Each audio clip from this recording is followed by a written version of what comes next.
people don't know about insurance. People don't have access to insurance. People don't believe in insurance. There's also the cultural and religious nuances regarding. I'm not going to die. If you tell somebody to insure your car, if you have an accident, God you want me forbid, to accident? it's not my portion. I will not have an accident. But the guy can just leave you at that moment and run into a trailer and even probably lose his life. Change is inevitable, but change doesn't have to be the end. It's just a detour. On this podcast, we call Change the Left Turn. On the Left Turn, we speak to global trailblazers who have mastered life's unexpected twist, turning their childhood dreams into remarkable achievements. This season, we're bringing to you even more inspiring stories, valuable insights, and exciting conversation with amazing guests. So stick around to the end because we have something in store for you.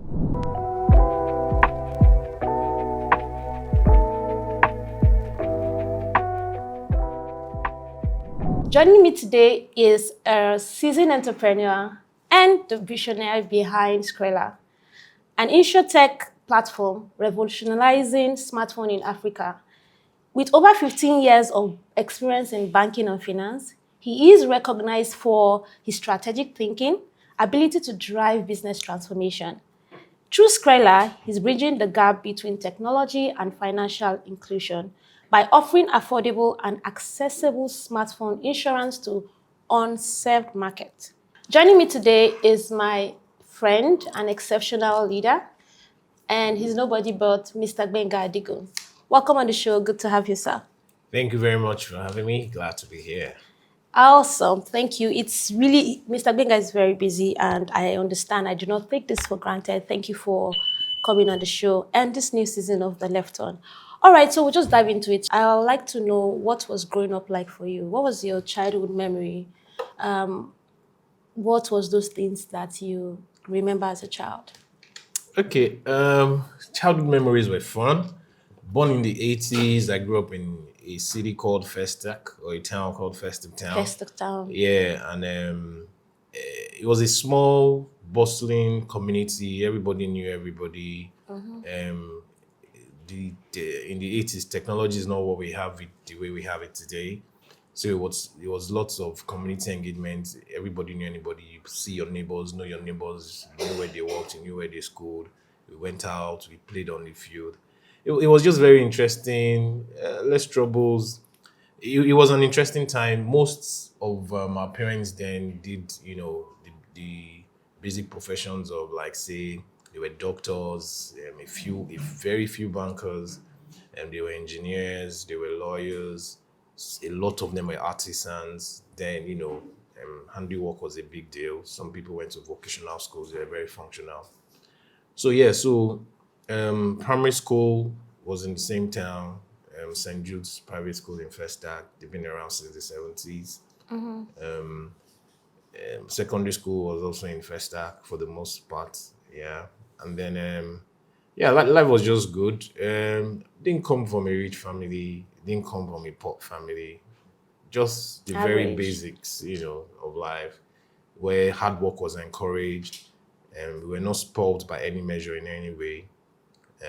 You expected to get things by merit. Yeah. Like, do your exams, pass. If you failed, you were going to repeat a class. Nobody will go and beg any teacher on your behalf or lobby these school owners. So it was just very average, very basic, and a very interesting life. So tell me a bit. I know that was your parents in quotes, did you want to be as a child? Were you also aspiring to be a medical doctor? But before you answer that, I remember you're a twin. Yeah. Oh, really? So could you tell us about that? Family of how many, and your twin, any stories, any fond memories? Okay. Came from a family of 6, father, mother, 4 children, 2 boys, 2 girls. First 2 are twins, second 2 are twins. Wow. Yes. Girl and boy. Do you have twins? Boy and girl. No, I don't. Yeah. So my dad was an engineer in a manufacturing firm, worked there for 35 years. Very hard to come by these days. Nobody stays in one place for that long. But was a seasoned and fine engineer. My mom was an entrepreneur. Okay. Serial entrepreneur, did many things around, importation, trade, selling stuff, setting up small businesses every now and then. So I growing up as a child, you don't know where all these things come from. You just like to probably see yourself going out, going to new places, being interested in everything, learning how stuff works. So any new venture my mom went into at the time, I was always interested, helping her, going out. So all of that, kind of influenced growing up. Even though, at that age, a lot of it was not very clear. As you go and grow, you begin to clearly define your path, if you're attentive to it and you quickly, just, choose that path and stay on it. Yeah, so that's about it. Yeah. My twin sister, of course, she's happily married to 2 kids and yeah, she's fine. Oh, nice. Okay, so at what point? So from what I hear you, your father was an engineer Yeah. and mom entrepreneur. So at what point did you ever think that, oh, going to school, I'm going to study entrepreneurship, or were you already aware of what you wanted to study? Or at what point did you actually thought about, okay, this is what I want to do? Because I remember myself growing up in school, in secondary school specifically, where you have to be in the science classes if you want to do Yeah. art. So for me, I wanted to be a medical doctor, and so I had to do the science courses. Oh, a lot of us wanted to do medical doctor. Yes, that's because my father was medical doctor. So for you, at what point did you say, okay, I'm going to do this as my father or this as my mom? And despite the fact that you had interest in what Momsy was doing, right? But what point did you discover that? Yeah, as boys, if you had a father who was present and doing well in quotes, he was naturally going to be your first role model. Okay. So approaching teenage years, of course, I wanted to be like my dad. I wanted to be an engineer like him. Yeah, and that was all I was going to do, and that quickly influenced the decision to be in science class. So how Okay. schools were structured in my time. I don't know how much has changed from GS1 to 3. At GS3, depending on how well you do and the courses you excel in, you're either going to be in Science science, or art, commercial, yeah. or art class. Yeah. So I was doing everything to be in science class because I was beginning to understand stuff. I've been ever curious since I was a child, for as far back as I can remember. Yeah. So I asked my dad a lot of interesting questions, and he used to give me a lot of interesting answers, Okay. especially around his work. Then I just like to know how stuff works. And my dad was a very handy guy at home. Okay. Tear stuff down, try to fix it. And he'll make sure I stand next to him. He will bring that screwdriver, bring this tool, bring that one. And so the interest was there, okay, I'm going to do engineering. But that's your plan. Nigeria always has a way of intercepting your plans. So it was time to do JAMB. Did well in Yeah. school. JAMB scores were short. I remember about 16 points. Yeah. Cutoff was I wanted to do computer engineering. Okay, and at the time, as I was entering university, it was the dot-com era. Computers were becoming a thing. It was very clear it was going to be the future or shape our future. So for mechanical engineering, that was the dream. Like my dad, I quickly transitioned into computer engineering as an ambition. So my jam score was short of about 16 points, if I can remember, thereabouts. And then I got my second choice. Naturally, they would advise you then first choice choose engineering, second choice choose pure sciences. Okay. So second choice was pure and applied mathematics. So I remember then the dean of the faculty, my mom took me to him, said, your boy is short by a few points. Let's see what will happen. A few more lists will come out. He could make it, he may not make it, but worst case, let him take a second choice. If he does well in his first year, he can now switch in his 200 level. So that is eventually what happened. That's how I found myself doing pure and applied mathematics. Yeah. Wow. In the first year, it wasn't clear that was that can somebody study maths in school? Everybody asks you, you're going to end up being a teacher. Because they're like, why are you Yeah. studying maths for? You want to teach. But by 200 level, it was time to switch to computer science.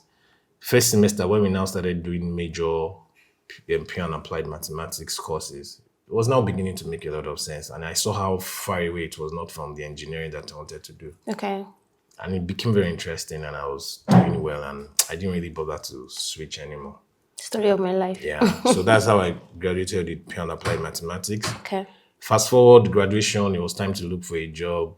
I was probably going to be thinking of, okay, an engineering role, maybe in an oil and gas or manufacturing. However, there were literally no jobs. The economy was a bit slow, and banks were becoming a thing. The so-called new generation banking era, the likes of the GTB Access, FCMB, that was when they started, Fidelity, and the rest of them. Post consolidation, I graduated '06, and it was in the same '06 I think Soludo recapitalized the banks. So they were expanding massively and employing massively. And the banks didn't really care whatever I did as long as you were a graduate, they were ready to take you. And so I did many bank exams, and I had a couple of offers, and GTB, Guarantee Trust Bank, came through. It was a very model bank, good bank, prestigious bank. So I made the selection to join GT Bank. In all that dance was in '09, '10. And I was there for about 6-7 years. Yeah. And as they say, the rest is history. History. Amazing. Interesting. So I hear you from school, but at the point, did you really apply for the engineering, or it was the computer science you decided to do? And I know you said you switched from, there was no computer science, right? Or the cutoff mark was not up to There was. It was computer engineering. Which was under the Faculty of Engineering, yes. So, and it was new in most schools at that time. Yeah. So that was the original focus. All right. Would you say that school is overrated? Because again, you studied applied maths and you just out of school, and the next thing you're going into banking. Were there courses or things that you would have been able to do graduating with applied maths? Of course, lots and lots and lots. Okay. Too numerous to recount. There was opportunities in manufacturing. Okay. There were opportunities in pure engineering firms dealing with precision systems. There were lots of opportunities in manufacturing. Lots and lots of opportunities. You could go further and do research. So again, they say a lot of engineering in itself is just the application of things like mathematics. Yeah. You know, maths could be said to be the mother of all sciences, or even all engineering, the bedrock of engineering. Because everything you do, whether in chemistry, biology, physics, you had a lot of calculations, a lot of, principles, mathematical principles that help you.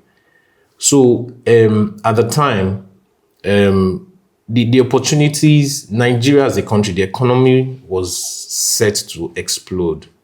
OBJ just came in, it was the beginning of democracy. And what Soludo did to the banking industry really made the economy explode across all industries, because banks were bigger, they could lend more, systemic risk was being tamed or getting lower, so the economy really exploded. However, Nigeria is still at the time was a nascent economy in that, there was no room for specialization. Like if you're in the US where you see people studying molecular biology, if somebody did that in Nigeria, you ask him that doesn't want to be a lecturer or a teacher. Yeah. But because it's a very developed economy, he has that person to study molecular biology has many places they can work. But in Nigeria, our industries sectors are the sector is not that deep. The industries are not that deep and not that specialized. They are still very much more generalistic of an economy that is growing. That's what they call us a developing economy. Yeah. So in this side of the world, it is not, I don't think one should pay attention to what I want to be to influence what I want to study in Nigeria. I can say that over and over again. It is just important to have a university degree, which helps you to be able to think and process and analyze things. You can pride yourself as educated. You can do simple. You are literate. You can read. You can write. You can do simple arithmetic. You can hold conversations. You can ask meaningful questions that can propel you to the next level.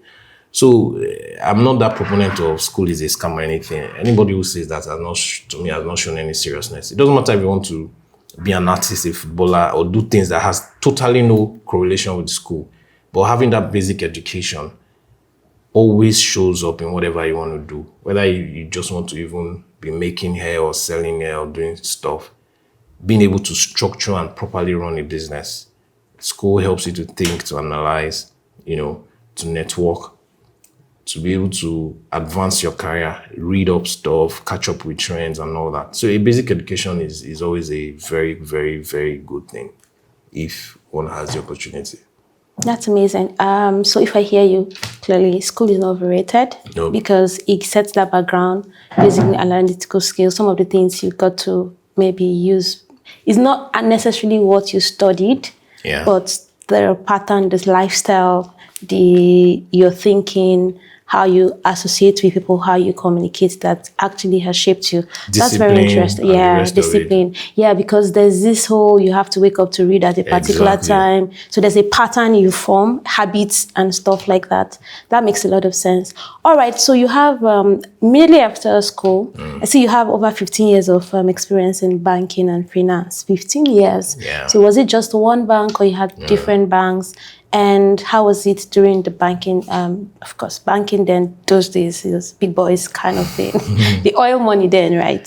So Yeah. what was it like for you? And staying 15 years, after that, what did you do? Or tell us a bit about your 15 Career years journey. period in banking, and after which you're not in banking anymore. So just let's hear a bit of that. Yeah. Core banking and finance was just the first 7 years of my career with Guarantee Trust, and I started as a transaction services supervisor, or operations, like many people know it, and then moved on to a department called credit admin, where you review loans before you disburse them, and then ended up in the last 2 years in treasury, which was Okay. like, a very big deal at that time. People who were in treasury were carefully chosen by the bank's management, because it was like the heart of the bank. Yeah. Literally managing the liquidity, which is like the blood in your body. If there's no more blood in your body, that person just sleeps, gets weak, sleeps, and die painlessly and slowly. So it was very, very important to make it to departments like that, where you see how a bank is really being run, and learn how businesses should be structured. Liquidity management is a very big deal, like I said. Yeah, so that took about the first 7 years of my Yeah, career in Initiative banking. Bank. Then I went on to a small shop, or a not so big shop, called Planet Capital, Okay. which was into asset management, wealth management, and stockbroking, and the rest of it was still under the finance industry. Very short stint there. Then went on to join ARM at the time. Yeah. ARM is the largest, was and still is, I should guess, the largest non-bank financial institution in Nigeria. They have Yeah. about 10 subsidiaries, from pensions to asset management to Yeah. insurance to the rest of it.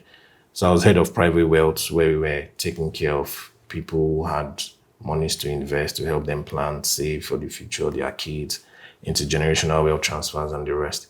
So it was at that point in time I was beginning to get, but all the while since 2014, I've had a side hustle called Riba Perfecta. Okay. Yeah, and being in Guarantee Trust Bank was the beginning of that beautiful experience. Okay. It started in class in Guarantee Trust Bank training school. You'll be in school for 3 or 4 months, and they'll be teaching you and telling you stuff. When you join the bank, this is how you do. Just stuff generally. It's like a graduate training program. Very, very smart idea by the bank, since they started in the 90s. And, part of being in the bank, you understand how you should. So this switching sides before you were in the bank, lending people money and checking things checklists that What they to should check Yeah. to know whether to lend them or not. So now you're on this side, now you're not the one receiving. So using all that knowledge together, I say we have to be careful, we have to be proactive, we have to be judicious in the execution of these funds. Don't get excited, just calm down, focus on the big picture. And using the funds for exactly the purpose you raised the funds for, which was to acquire some assets. And we did that, and like they say, the rest is history. It was a huge turnaround. The business started doing well. Staff strength from just about under 20 people for almost 5 years to almost 200 people the year after we raised money. So everything just changed, and then working in a place like GTB also taught me what it means to have a structured business. Yeah. To make sure that risk of founder's fatigue is not there, where if you're not there, nothing else happens. You trust people, you train people, you trust them, you let them run, set up structure, reporting lines, a decent organogram, everybody knows what to do. And that's been it. And since then, we found glory, and the company has been doing very well since then. That's Riba. Yes, Riba Perfecta, dredging and distribution of shafts, and that's what we do nice. chiefly, and construction support. Yeah. We have a fleet of about 23 brand new dump trucks, excavator, payloaders, and all those things. So we support businesses like Gbega, Dory Construction, and all this. And then in a very short time, within 2 years, from 2020, COVID when we raised the money, to 2022, thereabout, or early 23, I just got bored. I said, okay, we set this up, we've cracked it, it's doing well. Let me do something else or solve another problem. Yeah. So that was when Scrella, the thought of Scrella came up. Okay. Yeah. And we started looking at solving the problem of financial inclusion. We now drilled it down to, okay, many people have moved ahead of us with POS terminals, with these devices, with fintech, with payments, with remittance. What part of financial inclusion can we play in? And we now did our maths and studied it and saw it that almost 85% of economic output or economic activity is related to mobile one way or the other. You're either calling people to do business, sending text messages, your bank transfer, and devices are a thing. And we saw how the economy exploded when GSM came to Nigeria. At least then I was very well aware of things. And there are 120 million smartphones in Nigeria. Not up to 0.1% of them are insured. We know that insurance is a very difficult sell in this side of the world. Yeah. But again, if you're on the floor, you have no further to fall. Just be there, be ready for whenever the market is ready. So that's how Scrella was born. The word Scrella is simple: screen umbrella, screen insurance came together. Nice. Scrella, screen umbrella. Yeah, screen, which is synonymous for screen cover or screen protection. Looked it up, CAC, it wasn't taken. Domain name, it was free. Immediately, we jumped on it. We liked the name. We ran with it. And we've been doing amazing things since then. So if you let me continue, I can go on and on about Scrella. What advice would you give to, yes, I've mentioned it, to people in running a business? You must understand your body first. Yeah. If I'm losing blood now, I might not feel pain after the initial impact on wherever the blood is going out from. I'm just going to feel tired. And then next, I'm going to feel sleepy, all painlessly. And I'll just be in a very deep sleep and I'll just die. Very painlessly.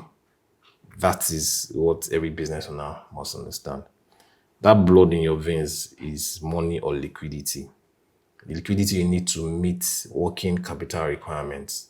Pay your suppliers, pay your people down your value chain for raw materials, for whatever you're doing. So the business is still functioning. You just keep going. Money is very, very important. So sometimes you can have liquidity in kind, which is not money. Everything you need to process your outputs may come, for example, on credit. So it's like running a bakery. I don't have money, but I've earned trust. Everybody who gives me flour, sugar, butter, everything on credit. I process, I sell bread, then I pay them. That's also liquidity management. It doesn't matter whether I have 1 million or Just 1 cash. billion. It could be based on trust. available assets. Assets. Thank you. That is Yeah. the word. Converting those assets, which will be your inputs, you process it to outputs where you can command value or you provide value and get money for it and then pay back. So all these little things is what every business owner must Needs to do. understand. If there's a gap and the gap is long enough, many businesses die in between. Nice. Great. So, like you said, so I hear you talk about from banking to Riba, then you got bored at a particular point.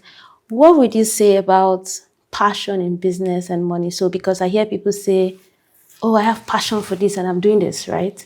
But from what I've heard, I might be wrong, but it seems like for you, it was, what is that problem that I want to solve, rather than, oh, I have a passion in phones, right? And, oh, I have a passion in this. So again, what would you say in business? Is it follow your passion, or in choosing or trying to make money or stuff like that?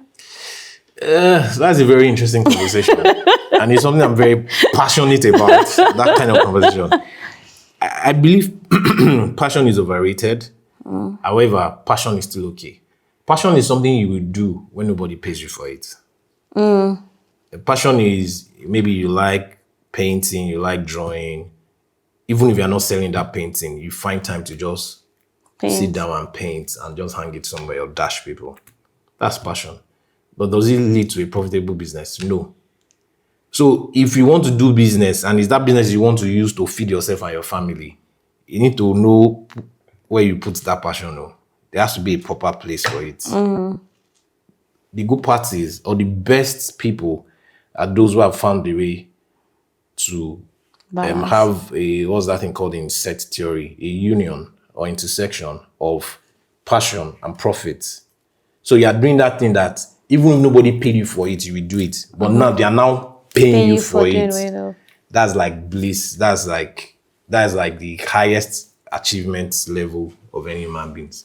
You know, it was that thing on Maslow's hierarchy of needs before self actualization. You love it, you're very good at it, you're being paid for it. There's no better life to live. So look at, for example, people like footballers. They've been playing ball on the streets when nobody watched, when nobody paid them. Now it's They would risk relationship, risk everything to go and play football. They will leave school, drop out of school to go and play football because they love it. Now they continue because you continue something for over many hours, 10,000 hours, Consistency. 20,000 hours. You get very good at it, mastery. They love it, they get good at it. Now you find a club in Europe, they pay you for it. senselessly for it. There's no better life. So footballers is a good example. Musicians who make it are a good example. who make it. Who make it. There's lots of them. It's not up to 5% of them that make it. So that's the place of passion. If you are just starting life and you need to take care of yourself, that passion, me, I don't know about it too. What may I recommend or how we've done it is looking at a problem to solve and fall in love with the that problem. So love the problem. Love the problem. Be passionate about the problem. Not Yeah. the solution. The solution can change. That's why not many other founders get it wrong. The solution can change. Fall in love with the problem. The problem must be sustainable. It must be enduring. It must be a wicked problem, as they call it in the tech space, where people are happy to pay for a solution from that problem. It's very easy to throw technology in front of the problem. It's nice. It makes it sometimes easier to solve. But another mistake a lot of founders do is they put the technology ahead of the problem. But the problem is the problem. Your technology should be an enabler to solve the That problem. problem, the icing on the cake. Exactly. So this is why I think a lot of people get it wrong. Yeah. And another advice for founders is you need to look at that Maslow hierarchy of needs. It's very important to look at. I cannot be a deep thinker if my worry is where is the next meal coming from? How am I going to pay my rent? How am I going to buy fuel? That's what will preoccupy me. I cannot be a visionary. I cannot conceptualize anything. To be very limited. That problem I'm going through may also be an inspiration to solve it for other people. That may make you money, but it's not, I don't know, you have to look at that Maslow hierarchy of need, get over the first and second order as quickly as possible. That's why it's also not bad to work first before you branch out on your own. I'm a very strong proponent of that because there's a ton of stuff you learn while working for other people. It's like being in a free classroom. You learn how businesses are built, how businesses are structured, how businesses run. So that when you set out on your own, you won't do the mistakes that you should have learned from, not using your own resources, or that you lose resources, time, and the rest of it. So I believe when looking for what to do, the problem should come first. If the problem aligns with your passion, fantastic.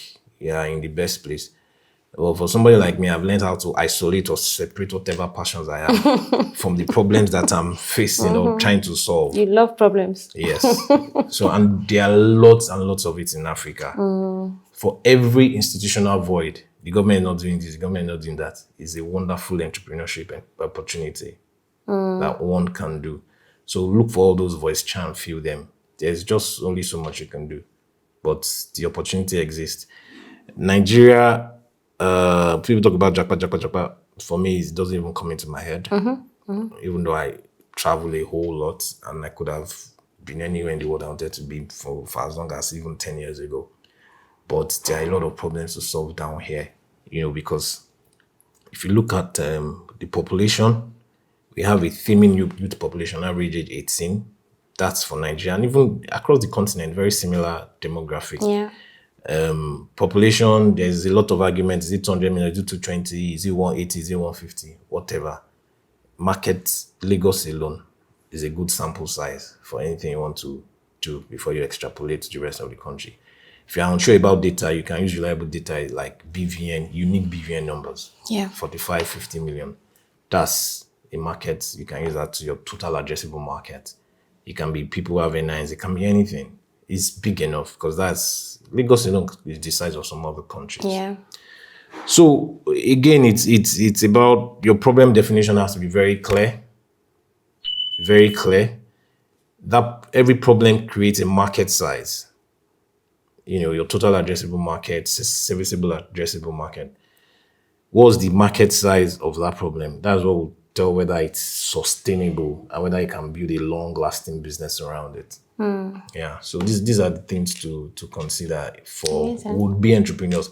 But I must close by saying entrepreneurship is for everybody. Not everybody is for entrepreneurship. Not every one of us will do well starting our own businesses, even if we are just selling humanity. Yeah. Some people don't have, and that's fine, that's okay. Know yourself. Some people do well being operators, just helping somebody actualize their dream. It's fine. There are employees who are millionaires in dollars. The most bank MDs, even here in Nigeria, are employee MDs that can be fired by the board overnight, but they're millionaires in dollars. So it's also okay. So, but know, Let's go that route. yes, know where your strength is. And when that time comes, you will know. If you're in 9 to 5, like me, I started getting, what was it, renegade, rebellious. You start going to work late, like after many years, you wake up, this same office again, this same thing every day. I'm tired. You will just know. If something just tells you that I want more. I want more out of life. I want more out of whatever. And then from there, the path becomes clearer. Thank you for sticking around. This season, we're giving our viewers the opportunity to be mentored by our guests. If you are a small business owner or an early stage startup founder, fill the link in the description to join the poll.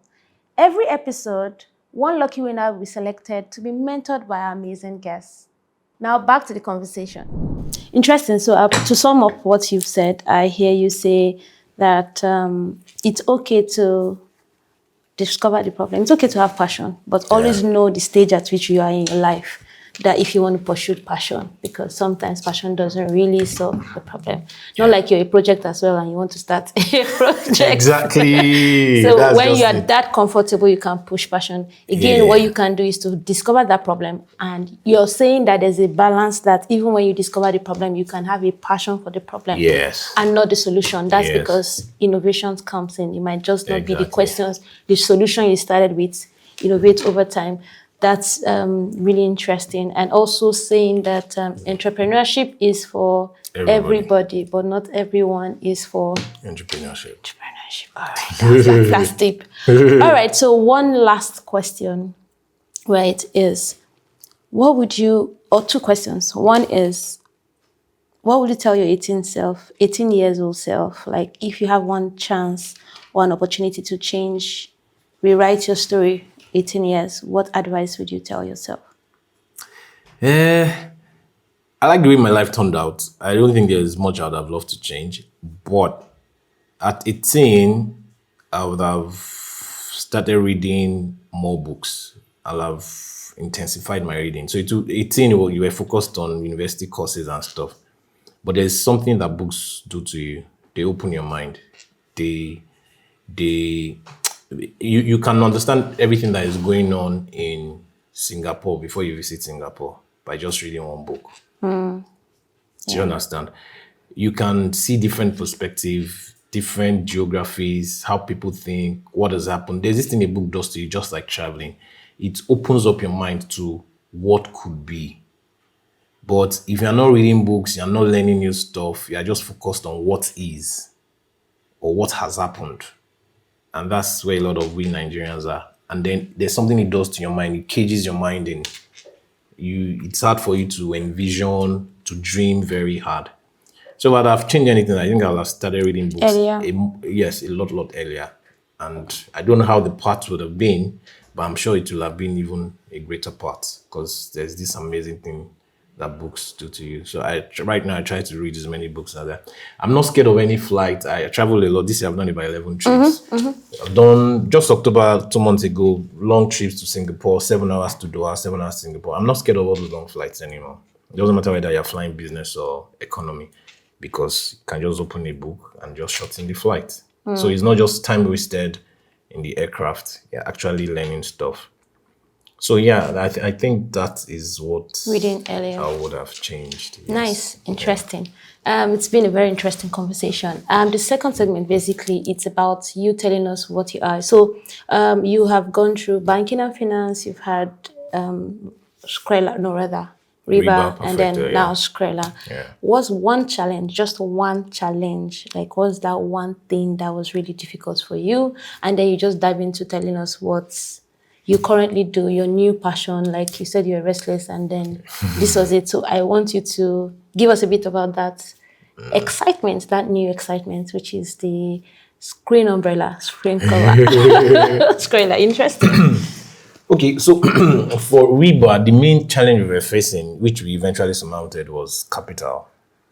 Liquidity in the business to acquire assets and deepen capacity and capabilities to be able to do more serious stuff and not just be on the receiving end of the value chain. We had to raise capital to acquire assets to help us forward integrate and control more of our value chain.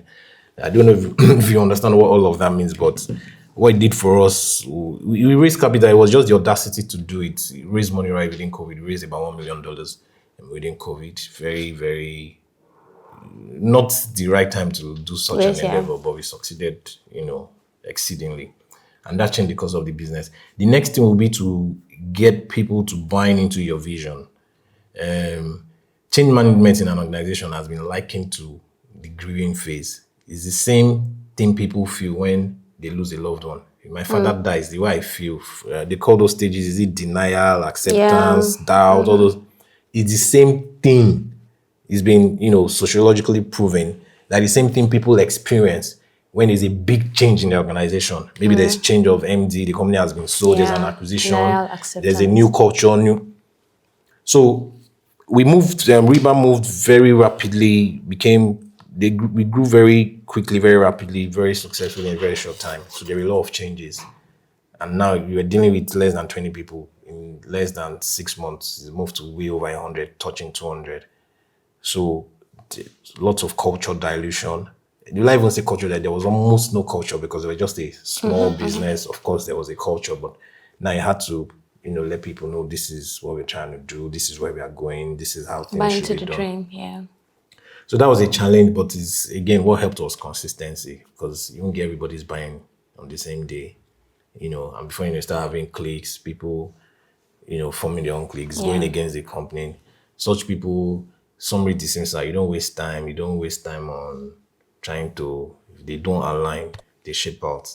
I'm a very big proponent of that. I'm sorry, I can say it anywhere. We reward our staff exceedingly, but we're also very quick to show the stick if you don't align. It's carrot and stick approach. You do well, get exceedingly rewarded. You don't do well, you're shown the door. Very quickly, you don't waste time because all that inefficiencies, they can kill the business. Yeah. So there's that. And then talking about Scrella, the challenge is massive, is big, is monumental, is enormous. It's not what Scrella is going to solve, to be honest. It's been a problem for about 60 years. Insurance penetration is a continental problem. Insurance penetration on the whole continent of Africa is 3%. South Africa is responsible for 70% of that 3%. So if you take away South Africa, insurance penetration drops to less than 0.5. In Nigeria, less than 0.5. Which means people are not buying insurance, people don't know about insurance, people don't have access to insurance, people don't believe in insurance. There's also the cultural and Culture, religious yeah. nuances I'm not going to regarding. die. If you tell somebody Insurance. insure your car if you have an Yeah. accident, God You want me to forbid, ask it's not my accident? portion. I will not have an accident. But the guy can just leave you at that moment and run into a trailer Yeah. and even probably lose his life. The God forbid is not my portion has not stopped bad things from happening. So even places where they don't say God forbid is not my portion, they have less accidents than Nigeria. Like in developed world because of regulation. In developed world, it's difficult to get a driving license without actually going to a driving school. Yeah. But here, you be in your house, a driving license will be shipped to you. Infrastructure, self, it's Then the roads and the rest of it, Yeah. safety signs and systems on the roads. In Nigeria, it's almost normal here to drive at night without street lights. Abroad, in most places, you don't even have to turn your headlamp. People don't put on their full lights. It's always on the dim, the lower one. It's only when you go off-road, you put on full light. If you like, if you do even turn off your full light, you can drive. interesting. Yeah, so there's almost no difference in night and day. You will see every pothole in even at night, no matter how small or big it is. So these are the things that bedevils the industry here in Nigeria. Then again, the bigger problem is for countries who have higher insurance penetration, where people buy insurance for their assets and life and other things. There's a very strong correlation between high disposable income economies and insurance penetration. So Nigeria, people are not buying insurance because Yeah. the guy never chop. More than 100 million people are living on less than $2 a day. So they are living for the next, easy to get Meal. next paycheck. Yeah. 100 million are living for the next meal, not the next paycheck. Paycheck does not exist. They don't know where it's coming from. They Yeah. don't have any means together. It's for the next meal.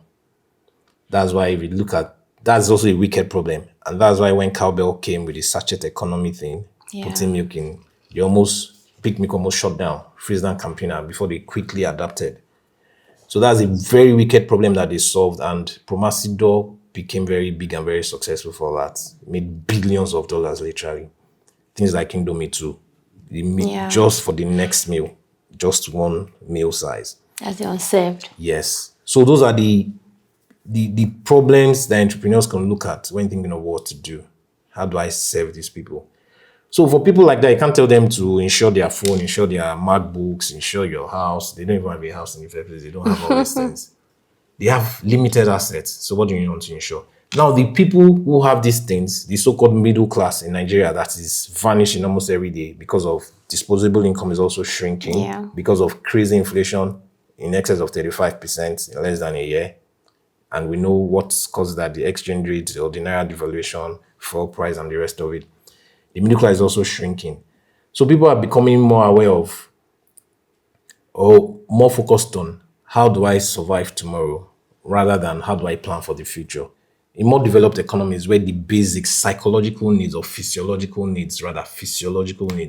according to Maslow's hierarchy of needs, food, shelter, clothing, are not a problem, that is when people think about the future. Yeah. So The I'm not future thinking will be of alright. what will I eat tomorrow? How would I buy fuel tomorrow? How would I parent? I can now be having 5-year plan, 10-year plan. I can now be thinking, when I die, what will my children do? Who will pay their school fees? How can I secure this?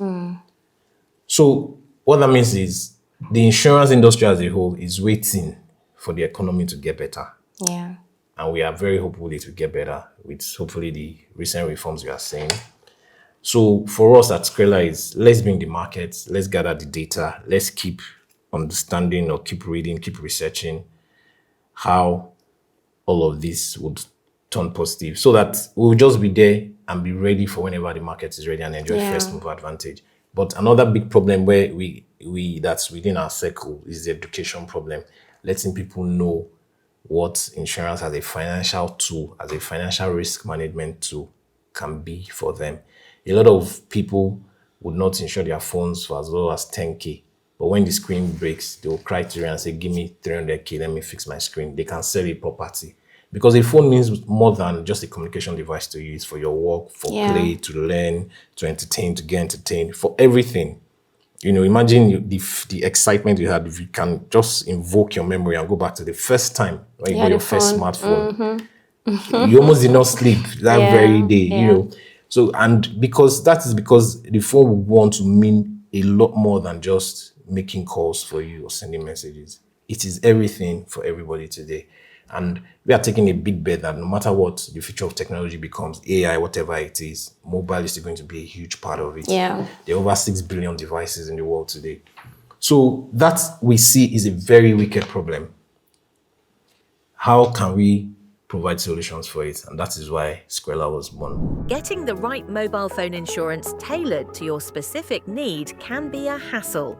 Introducing Scrella, your one-stop solution, providing screen calibration test, glass and eye check to confirm the physical condition of the device. And all this is done from the comfort of your home. Scrella offers affordable premiums and an easy-to-navigate dashboard. A wallet service for easy payments and vouchers as well. A robust paperless claims reporting process to ensure speedy delivery of service to users. Scrella prioritizes user devices and made provision for health checks on their device to monitor the health status of the smartphone. Elevate your peace with Scrella. So we are saying insurance is a very, very good risk management tool, protects you against financial loss, unexpected and sudden financial loss.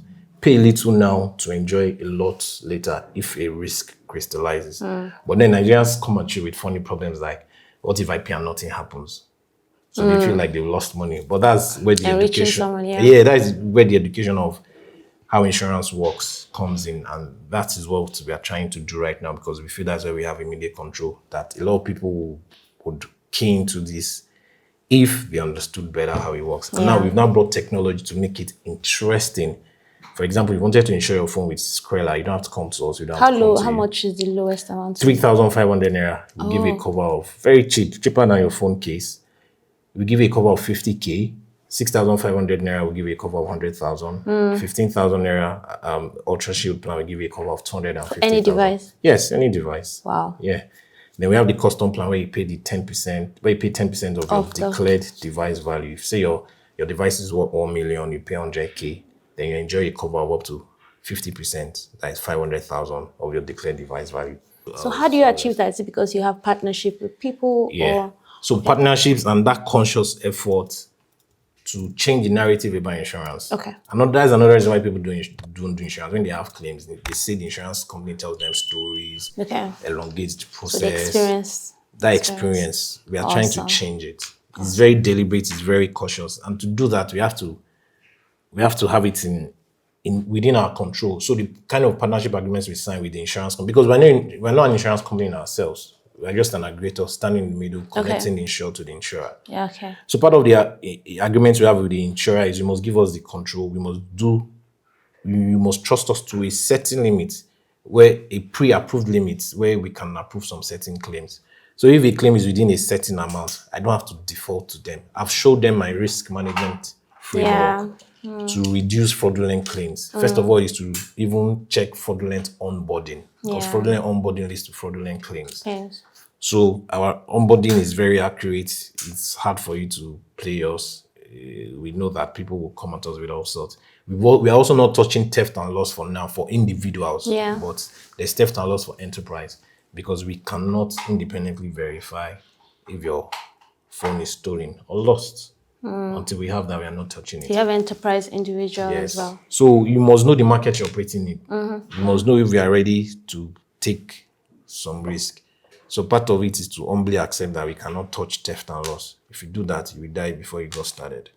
I see. That's where they love the problem and not the solution. So it's possible that with time, we can dive into that. Exactly. That's really amazing. So you're available on iOS, Android, whatever phone you can insure for as low as 3,500 for the lowest cover, and as high as, depending on the phone package. That's amazing. Scrella is it. I'm probably going to do my own today because my screen of my phone got broken, so I have to quickly do it so I can enjoy it. But really, thank you so much. All right, so it's been interesting having you, and it's been a very interesting conversation about yourself, also about Scrella. I'm sure my amazing guests are going to participate and get to download Scrella. It's really very innovative, and making it starting from the Underserved, which is amazing. All right, the next part, it's like a twist to it now, a new tweak. And our guests get to have one person, one SME, a small business owner, and you will be able to help us to mentor the person for like a month, 2 or 3 months. So we have a list of them here. So you're going to pick one lucky winner to be mentored by our Entrepreneur of the Year. All right, so I'm probably just going to open it. So pick one. Okay, let's see what this will be. Wow, I have Martha Adenu, CEO of Hot Better Store. Martha Congratulations, Adenusi. Martha. Thank you so much. So you've just won 2 months mentorship from Mr. Gbenga Adigun. Thank you. Congratulations. So for everybody, we brought something very interesting to the market for you. Go to scrella.com, which is our website, to get more information about the innovation we brought to the market, or simply go to your Play Store, your Google Play Store, or Apple App Store. Just search the word SCRELLA, download our app and get started. We also have something very interesting where people can win up to 30,000 naira every single week. So if you're a guy or even a babe, you love football, we have this Scrella Fantasy Premier League where people win 30K every single week. Yes, that can be you. Interesting. So we have that. Then we also have a wonderful referral program where when you bring in people, they earn, you earn. And the money is credited to your wallet. And now it's not just money that you'll be looking at in your wallet. It's what you can withdraw immediately without even talking to us. Wow. Festac will just do the transfer to your account instantly. Amazing. Yes, so we have that. So it's an opportunity for you to also make money and be a part of something very massive that we are building. So please join us, hit scrella.com, and we are happy to start the wonderful relationship. Amazing. Thank you so much. This is a very great giveaway. So please, I'm going to drop the link in the description so you can click on Scrella to download. You can also, there's also going to be a link of SMEs, young businesses that's looking forward to be mentored by my amazing guests. You can also suggest guests as well. You can have that link on the description. Just go there, fill your name, the name of your business, all the details are there. And you might be the lucky winner to be mentored by our next guest. Thank you so much for sticking around. See you next time.